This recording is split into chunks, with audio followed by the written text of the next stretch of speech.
Hi dear students, welcome back to റൈസ് ലൈകൾ. മക്കളെ, അറിഞ്ഞോ അറിയാതെയോ നിങ്ങൾ ചെയ്യുന്ന ഒരുപാട് മിസ്റ്റേക്കുകൾ നിങ്ങളെ ബോർഡ് എക്സാമിനെ പല രീതിയിൽ ബാധിക്കുന്നുണ്ട്, ബോർഡ് എക്സാമിന്റെ മാർക്കിനെ ബാധിക്കുന്നുണ്ട്. സോ എന്തൊക്കെയാണ് ആ മിസ്റ്റേക്ക്, എങ്ങനെയൊക്കെയാണ് നിങ്ങൾക്ക് മാർക്ക് കുറയുന്നത്, അതാണ് ഈ വീഡിയോ. ചെയ്യുന്നവരാണെങ്കിൽ നിങ്ങളുടെ A+ അല്ലെങ്കിൽ ഫുൾ മാർക്ക്, അല്ലെങ്കിൽ നിങ്ങൾക്ക് കിട്ടേണ്ട മാർക്ക് എന്താണോ, നിങ്ങളെ പൊട്ടൻഷ്യൽ അനുസരിച്ച് നിങ്ങൾക്ക് കിട്ടേണ്ട ഒരു മാർക്ക് ഉണ്ടാവും, ആ മാർക്ക് നഷ്ടപ്പെട്ടേക്കാം നിങ്ങൾ ഈ മിസ്റ്റേക്കുകൾ ചെയ്യുന്നുണ്ടെങ്കിൽ. അതിനുള്ള സൊല്യൂഷൻ ആണ് ഈ വീഡിയോ മക്കളെ. സോ നമുക്ക് ആദ്യം നോക്കാം എന്തൊക്കെയാണ് മിസ്റ്റേക്കുകൾ എന്നുള്ളത്.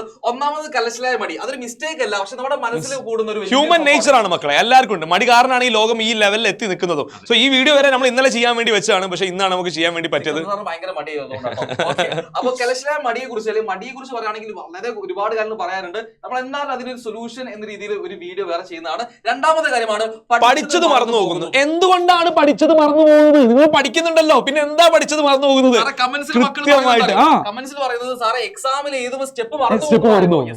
എല്ലാം പഠിച്ചിട്ടുണ്ട്, ബട്ട് എക്സാം ചെയ്യുന്ന സമയത്ത് ഒന്നും ഓർമ്മ ഉണ്ടാവില്ല. എന്തുകൊണ്ടാണ് മറന്നു പോകുന്നത്? നിങ്ങൾ പഠിച്ചിട്ടുണ്ടല്ലോ. നമുക്ക് വരാം അതിലേക്ക്. മിസ്റ്റേക്സ് ഇൻ അണ്ടർസ്റ്റാൻഡിങ് കൺസെപ്റ്റ്സ്, അതായത് കൺസെപ്റ്റ് മനസ്സിലാക്കി പഠിച്ചില്ലെങ്കിൽ നമ്മൾ നേരത്തെ പറഞ്ഞ A+ ഇല്ലേ, ഫുൾ മാർക്ക് ഇല്ലേ, അത് ഫുൾ മാർക്കിലേക്ക് അതിലേക്ക് നിങ്ങൾ എത്തൂല. കാരണം ചില ക്വസ്റ്റ്യൻ എങ്കിലും കൺസെപ്റ്റ് ഓറിയന്റഡ് ആണ്. നേരിട്ടിട്ട് നമ്മൾ ക്വസ്റ്റ്യൻ ചെയ്ത് പഠിച്ചാലോ ബൈ ഹാർട്ട് ചെയ്ത് പഠിച്ചാലോ കിട്ടാത്തതിന്റെ അപ്പുറത്തേക്ക് കൺസെപ്റ്റ് ഓറിയന്റഡ് ആയിട്ടുള്ള ചോദ്യങ്ങളുണ്ട്. സോ ആ കൺസെപ്റ്റ് മനസ്സിലാക്കുന്നതിൽ ചില പ്രശ്നങ്ങളുണ്ട്, അതിലേക്ക് നമുക്ക് വരാം.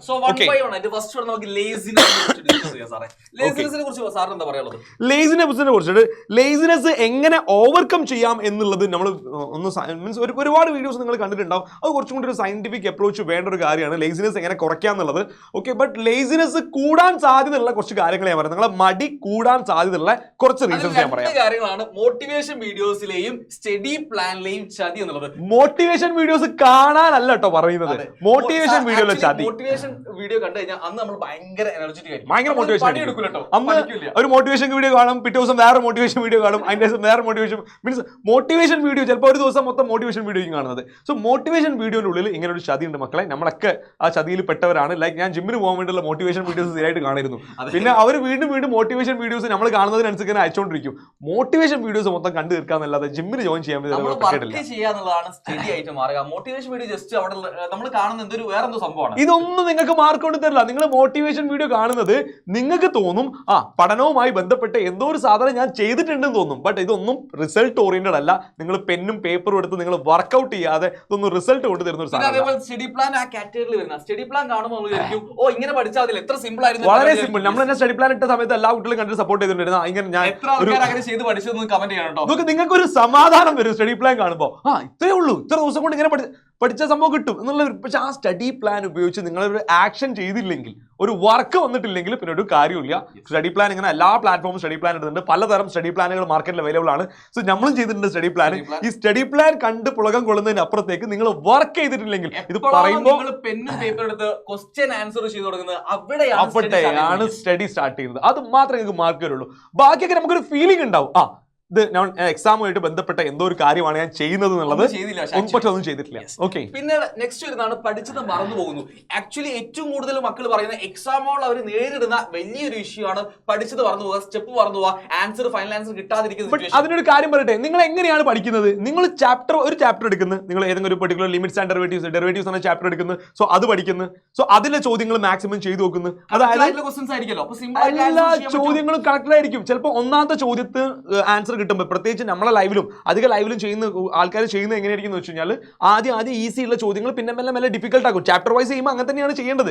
അപ്പോൾ ഒന്നാമത്തെ ചോദ്യം ഒരു പക്ഷേ നിങ്ങൾ അടുത്ത ചോദ്യത്തിനെ സപ്പോർട്ട് ചെയ്യുന്നുണ്ടാവും, അടുത്ത ചോദ്യത്തിന് ആൻസർ ചെയ്യാൻ വേണ്ടിയിട്ട്. രണ്ടാമത്തെ ചോദ്യം ചെയ്യുമ്പോഴത്തേക്ക് മൂന്നാമത്തെ ചോദ്യം ഈസി ആയിട്ടുണ്ടാവും. ബട്ട് എക്സാം ഹാളിൽ നിങ്ങൾക്ക് ഡിഫിക്കൽട്ട് ആയിട്ടുള്ള ചോദ്യം ആയിരിക്കും ആദ്യം തന്നെ വരുന്നത്. പറയാൻ പറ്റും എനിക്ക് ഈ ചാപ്റ്റർ മാത്രം മതി അല്ലെങ്കിൽ ഈ ചാപ്റ്റർ മാത്രം മതി എന്ന് പറയാറില്ലല്ലോ. എല്ലാ ചാപ്റ്ററും കൂടി കമ്പൈൻ ചെയ്തിട്ടാണ് മിക്സ് ആയിട്ടാണ് വരിക. സോ ഇങ്ങനെ മിക്സ്ഡ് ക്വസ്റ്റ്യൻ വരുമ്പോൾ നിങ്ങളുടെ ബ്രെയിനിന് പ്രോസസ് ചെയ്യാൻ പറ്റില്ല.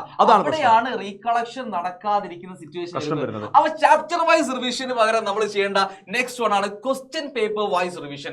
വളരെ ഇമ്പോർട്ടന്റ് ആണ്, വളരെ വെരി ഇമ്പോർട്ടന്റ്. ഇങ്ങനെ നിങ്ങൾ ചെയ്യാറുണ്ടോ? ചാപ്റ്റർ വൈസ് ഓക്കെ, ഈ ചാപ്റ്റർ പഠിച്ചു, ഇനി അടുത്ത ചാപ്റ്റർ. അപ്പൊ ആ ചാപ്റ്ററിലെ ക്വസ്റ്റ്യൻ മാത്രം ചെയ്താൽ മതി. അപ്പൊ അത് വലിയ ബുദ്ധിമുട്ടില്ല. ആ ചാപ്റ്ററിലെ കൺസെപ്റ്റ് മാത്രമാകുമ്പോൾ ബ്രെയിനിന്, അതാ ഞാൻ പറഞ്ഞിരുന്നത്, നിങ്ങളെ ബ്രെയിന് അത് പ്രോസസ് ചെയ്യാൻ വലിയ ബുദ്ധിമുട്ടില്ല. ഒരു ചാപ്റ്റർ അടുത്ത ചാപ്റ്റർ ഡിഫറെന്റ് ആയിട്ട് ക്വസ്റ്റ്യൻ വരുന്നു, അതിൻ്റെ ചാപ്റ്റർ ഡിഫറെന്റ് ആയിട്ട് ക്വസ്റ്റ്യൻ വരുന്നു. ബ്രെയിൻ ഇങ്ങനെ സ്വിച്ച് ചെയ്യണം. അവിടെയാണ് ഈ മറന്നു പോകുന്നത്. മാത്രമല്ല സാറേ, അതിൽ വേറൊരു വിഷയം കൂടി ഉണ്ട്. എക്സാം ഹാളിൽ സമയം കിട്ടുന്നില്ല. കാരണം ആ ചാപ്റ്ററിൽ ഈ ചാപ്റ്റർ വളരെ വലിയ ഇഷ്യൂ ആണ്. കാരണം എനിക്ക് എല്ലാത്തിനും ആൻസർ അറിയാം, പക്ഷെ കുറച്ചും കൂടി സമയം കിട്ടിയിരുന്നെങ്കിൽ എന്താക്കാം ചെയ്യാൻ പറ്റും പറയുന്നത്. അവിടെ നമ്മളെ ബ്രെയിൻ പ്രോസസ് ചെയ്യാത്ത പ്രശ്നമാണ്. എല്ലാ ക്വസ്റ്റിന് ആൻസറും ചെയ്യണ്ടേ, എല്ലാ ചാപ്റ്ററിലെ കൺസെപ്റ്റ് ആലോചിക്കണ്ടേ. സോ ആ ടൈമിൽ എല്ലാ എന്താ സാർ അതിന് വേണ്ടി നമുക്ക് എന്താ ചെയ്യാൻ വേണ്ടി പറ്റാ? ക്വസ്റ്റ്യൻ പേപ്പർ വൈസ് റിവിഷൻ ആണ് അത്. നമ്മുടെ അല്ല മക്കളെ, ക്വസ്റ്റ്യൻ പേപ്പർ വൈസ് റിവിഷൻ എന്ന് പറഞ്ഞു കഴിഞ്ഞാൽ സാർ മക്കൾ ഇപ്പൊ എങ്ങനെ ക്വസ്റ്റ്യൻ നിങ്ങൾ അതായത് ഓരോ ഇയർ ആണ് കഴിഞ്ഞ കൊല്ലത്തെ പേപ്പർ എടുത്ത് നോക്കുകയാണെങ്കിൽ തന്നെ ഡിഫിക്കൽട്ട് ആയിരിക്കുന്നത്. കാരണം ഈ ടൈപ്പിൽ ഇപ്പോൾ നിലവിൽ വരുന്ന ലെവലിൽ വരുന്ന അതായത് ഇപ്പൊ ക്വസ്റ്റ്യൻ പേപ്പർ വൈസ് റിവിഷൻ എന്ന് പറയുമ്പോൾ നമ്മൾ നിങ്ങളിപ്പോ ഈ വർഷം 2024 ക്വസ്റ്റ്യൻ പേപ്പർ ചെയ്യുന്നു, 2023 ചെയ്യുന്നു, അതിൽ വലിയ കാര്യമില്ല. കാരണം നമ്മുടെ പാറ്റേൺ ഇങ്ങനെ മാറിക്കൊണ്ടിരിക്കുന്നുണ്ട്, ക്വസ്റ്റിന്റെ സ്വഭാവം മാറിക്കൊണ്ടിരിക്കുന്നുണ്ട്. അപ്പൊ അതുകൊണ്ട് ഇനിയിപ്പോ ഓക്കെ ഈ കഴിഞ്ഞ കൊല്ലത്തെ ക്വസ്റ്റൻ ഓക്കെ ഈ കൊല്ലത്തെ ലെവലാണ്, അതിന് മുന്നത്തെ കുറച്ചുള്ള ലെവൽ ചെയ്തിട്ട് കാര്യമില്ല. നമുക്ക് അങ്ങനെ പറയാൻ പറ്റില്ല. കോവിഡിന്റെ സമയത്തുള്ള ക്വസ്റ്റ്യൻ പേപ്പർ ഒന്ന് റിവൈസ് ചെയ്തുകൊണ്ട് പ്രത്യേകിച്ച് കാര്യമൊന്നുമില്ല. കുറെ മുമ്പോട്ടുള്ള ക്വസ്റ്റ്യൻ പേപ്പറിൽ പോകണം. അതിന് പക്ഷേ ഡിലീറ്റഡ് ടോപ്പിക്സ് ഉണ്ട്, നിങ്ങൾ കൺഫ്യൂസ്ഡ് ആവും. അപ്പോൾ അതിനു വേണ്ടി നിങ്ങൾക്ക് ചെയ്യാൻ പറ്റുന്ന ഏറ്റവും നല്ല പരിപാടി എന്താ പറയുക, ഇപ്പോഴത്തെ നടന്ന മോഡൽ എക്സാമും കഴിഞ്ഞ വർഷത്തെ പേപ്പറിന്റെ അടിസ്ഥാനത്തിൽ നമ്മൾ കുറേ മോഡൽ ക്വസ്റ്റ്യൻ പേപ്പർ ഉണ്ടാക്കിയിട്ടുണ്ടാവും. സോ നമ്മൾ ഇനിയുള്ള ലൈവിൽ നമ്മൾ എടുക്കാൻ വേണ്ടി പോകുന്ന ഒരു പുതിയ സ്ട്രാറ്റജി ഇതാണ്, question paper vice question paper ആയിട്ട് തന്നെ ചെയ്യാം. സോ ചാപ്റ്റർ വൈസ് ഒരുപാട് ലൈവുകൾ നമ്മൾ പോയി കഴിഞ്ഞിട്ടുണ്ട്, നിങ്ങൾക്ക് അതെടുത്ത് കാണാം. ചിലപ്പോൾ 1-2 ചാപ്റ്റർ വൈസും കൂടി ഉണ്ടാവും. നിങ്ങൾ ഡിമാൻഡ് ചെയ്യുകയാണെങ്കിൽ ഏതെങ്കിലും ചാപ്റ്റർ ഡിഫിക്കൽട്ട് ആണെങ്കിൽ പിന്നെ ബാക്കിയുള്ള ചാപ്റ്റേഴ്സ് ഇനി അങ്ങോട്ട് പോകാൻ പോകുന്ന ലൈവുകളിലെല്ലാം തന്നെ നമ്മളൊരു ക്വസ്റ്റ്യൻ പേപ്പർ ഉണ്ടാക്കിയിട്ട് ഇപ്പോഴത്തെ മോഡൽ എക്സാമിന്റെ പാറ്റേണിൽ ക്വസ്റ്റ്യൻ പേപ്പർ ഉണ്ടാക്കി നമ്മൾ ഒരുമിച്ച് നിങ്ങൾ അവിടെ നിന്ന് ഞങ്ങൾ ഇവിടെ നിന്നും ആ ക്വസ്റ്റ്യൻസ് എങ്ങനെ ചെയ്യാം. സോ ഇത് ഭയങ്കര യൂസ്ഫുൾ ആയിരിക്കും. വിശ്വസിച്ചോ, ഇതിന്റെ എഫക്ട് എന്ന് പറഞ്ഞാൽ വളരെ വലുതായിരിക്കും അല്ല സാറേ? എന്തായാലും ഉണ്ടാവും. നമ്മൾ ഓഫ്ലൈനിലൊക്കെ അത് പരീക്ഷിച്ചതാണ്. ഓക്കെ, അപ്പം ഇത് നമുക്ക് സോൾവ് ചെയ്യാൻ പറ്റുന്നതേ ഉള്ളൂ. നെക്സ്റ്റ് വൺ ആണ് അടുത്തത്, A+ അല്ലെങ്കിൽ ഫുൾ മാർക്ക്. ഇവരുടെ പൊട്ടൻഷ്യലിലേക്ക് എത്തണമെങ്കിൽ ഈ ക്രാക്കിംഗ് ഹോട്ട്സ് നേരത്തെ പറഞ്ഞല്ലോ, കൺസെപ്റ്റിന്റെ ഒരു കാര്യം പറഞ്ഞല്ലോ. ഈ കൺസെപ്റ്റ് മനസ്സിലാക്കി പഠിച്ചാലേ ഹോട്ട്സ് അഥവാ ഹയർ ഓർഡർ തിങ്കിങ് സ്കിൽസ് വേണ്ട ചോദ്യങ്ങൾ ഇപ്പൊ നിങ്ങൾ എക്സാമിൽ കണ്ടിട്ടുണ്ടാകും. ചില ചോദ്യങ്ങളെങ്കിലും ആ സ്കിൽ ഉപയോഗിച്ച് ചെയ്യേണ്ട ക്വസ്റ്റൻ ആണ്. ക്വസ്റ്റ്യൻസ് അങ്ങനെ വരാറുണ്ട്. ഇപ്പോഴത്തെ എക്സാമിൽ എന്തായാലും ചോദിക്കുമെന്നാണ് ഞങ്ങൾ മനസ്സിലാക്കുന്നത്. സോ അതിനു വേണ്ടി 2 കാര്യങ്ങൾ. ഒന്ന് മനപ്പാടം വേണ്ട. ഓക്കെ, അസ്ലം സാർ മൊട്ടടിച്ചപ്പോഴുള്ള ഫോട്ടോ ആണത്. ഓക്കെ, മനപ്പാടം വേണ്ട. പിന്നെ മനസ്സിലാക്കി പഠിക്കുകയാണ് വേണ്ടത്. ഇവിടെ എന്താണ്, മനസ്സിലാക്കി പഠിച്ചാൽ മാത്രമേ. എല്ലാവരും പറയുന്നല്ലേ ഈ മനസ്സിലാക്കി പഠിക്കണം എന്നുള്ളത്. അത് എന്താ സംഗതി വെച്ചാൽ നിങ്ങളിപ്പോ NCERT-ലോ അല്ലെങ്കിൽ PYക്കോ എടുത്ത് ചെയ്യുകയാണ്, നിങ്ങൾ ഓരോ ചോദ്യങ്ങൾ ചെയ്യുകയാണ്. അപ്പൊ ചില ചോദ്യങ്ങളുടെ മേലെങ്കിലും നിങ്ങൾ ചെറിയൊരു അഡ്ജസ്റ്റ്മെന്റ് അങ്ങ് നടത്തി കളയും. അടുത്ത സ്റ്റെപ്പ് ഒന്നും അങ്ങനെ പ്രോപ്പറായിട്ട് മനസ്സിലായിട്ടുണ്ടാവില്ല. എന്നാലും ഇത് കഴിഞ്ഞാൽ ഇത് അങ്ങനെയാണ് എന്നുള്ളത് നിങ്ങൾ അഡ്ജസ്റ്റ് ചെയ്യും. ചിലപ്പോൾ ടീച്ചർമാർ പറയും അങ്ങനെ പഠിച്ചാൽ മതി എന്ന് പറയും. ചിലപ്പോൾ ആ കാണുന്ന ക്വസ്റ്റ്യൻ ആൻസർ ചെയ്യുന്ന കൺസെപ്റ്റ് അറിയാൻ മതിയോ, പക്ഷെ അതിന് ഉള്ളിൽ വരുന്ന കൺസെപ്റ്റ് അറിയില്ല എന്നുള്ളത് വലിയ വിഷയമാണ്. ഓരോരോ സ്റ്റെപ്പും ഈ കഴിഞ്ഞാൽ ഇത് എന്തുകൊണ്ടാണ് ഈ സ്റ്റെപ്പ് സാർ ഇങ്ങനെ ചെയ്തത്, എന്തുകൊണ്ടാണ് സാർ എന്തുകൊണ്ടാണ് അങ്ങനെ ചെയ്യാത്തത്. സോ ഇത് വളരെ ക്ലിയർ ആണെങ്കിൽ മാത്രമേ ആ കൺസെപ്റ്റ് ഓറിയന്റഡ് ആയിട്ടുള്ള ക്വസ്റ്റ്യൻ ചെയ്യാൻ വേണ്ടി പറ്റുള്ളൂ. ഈച്ച് ആൻഡ് എവരി സ്റ്റെപ്പ് മനസ്സിലാക്കി പഠിച്ചു കഴിഞ്ഞാൽ മാത്രമേ ഹോട്ട്സ് എന്ന് പറയുന്നത് നിങ്ങളുടെ ഫുൾ മാർക്കിലേക്ക് എത്തുന്ന ക്വസ്റ്റ്യൻ നിങ്ങൾക്ക് ആൻസർ ചെയ്യാൻ പറ്റുകയുള്ളൂ. അപ്പോൾ ഇത്രയുമാണ് നമുക്ക് ഈ കൺസെപ്റ്റിൻ്റെത്. ഞാൻ പറഞ്ഞില്ലേ, ചില ചോദ്യങ്ങൾ നിങ്ങൾ NCERT-യിലെ മൊത്തം ക്വസ്റ്റ്യൻസ് ഡിസ്കസ് ചെയ്തു, അതേപോലെ തന്നെ PYക്ക് മൊത്തം ചെയ്തു, എന്നാലും അതിൻ്റെ ഉള്ളിലൊന്നും വരാത്ത ചില സാധനങ്ങൾ ഉണ്ടാവും.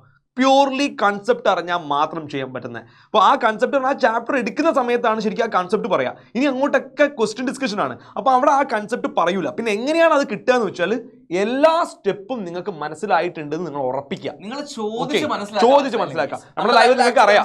ഓക്കെ, നിങ്ങൾ ചോദിച്ചാൽ നമ്മളെ ഉത്തരം തരുന്നുള്ളത് നിങ്ങൾക്ക് അറിയാം. അങ്ങനെ ഉത്തരം തരാതെ നമ്മൾ ഒരിക്കലും പോയിട്ടില്ല. അപ്പൊ നിങ്ങൾ ചോദിച്ച് ക്ലിയർ ആക്കി നമ്മൾ പറഞ്ഞു തന്നിട്ട് പോകാറുള്ളൂ. സോ എന്താ ഈ കാര്യങ്ങളൊക്കെ നിങ്ങൾ ശ്രദ്ധിക്കുക. പറയാനുള്ളത്, ഇനി ഏതെങ്കിലും കാര്യങ്ങൾ എന്തെങ്കിലും പ്രശ്നം നിങ്ങൾ അലട്ടുന്നുണ്ടെങ്കിൽ ഈ വീഡിയോന്റെ അടിയിൽ കമന്റ് ആയിട്ട് അറിയിക്കാൻ മറക്കരുത്. അത്യാവശ്യം ഒരു ഐഡിയ കിട്ടുണ്ടാവും എങ്ങനെ നമ്മൾ ഈ കാണുന്ന ബോർഡ് എക്സാം ക്രാക്ക് ചെയ്യണം, എന്തൊക്കെ കാര്യങ്ങൾ നമ്മൾ മാറ്റി വെക്കണം എന്നുള്ളത്. ഇത് മാറ്റി വെച്ച് ഈ രീതിയിൽ നിങ്ങൾ വർക്ക്ഔട്ട് ചെയ്യുകയാണെങ്കിൽ ഉറപ്പായിട്ട് ഞങ്ങൾ പറയുന്നു, നിങ്ങൾ അർഹിക്കുന്ന നിങ്ങളുടെ കാപ്പബിലിറ്റിക്ക് അനുസരിച്ചുള്ള മാർക്ക് സ്കോർ ചെയ്യാൻ പറ്റിയിരിക്കും. അല്ല സാറേ? തീർച്ചയായിട്ടും. സോ വീഡിയോ യൂസ്ഫുൾ ആയി വിചാരിക്കുന്നു. ലൈക്ക് ചെയ്യാനും ഷെയർ ചെയ്യാനും മറക്കണ്ട. അടുത്ത വീഡിയോയിൽ പുതിയ ടോപ്പിക്കുമായി കാണാം. അതിൽ ഇസ്മി അസ്ലം ആൻഡ് സിക്കന്ദർ. ബൈ.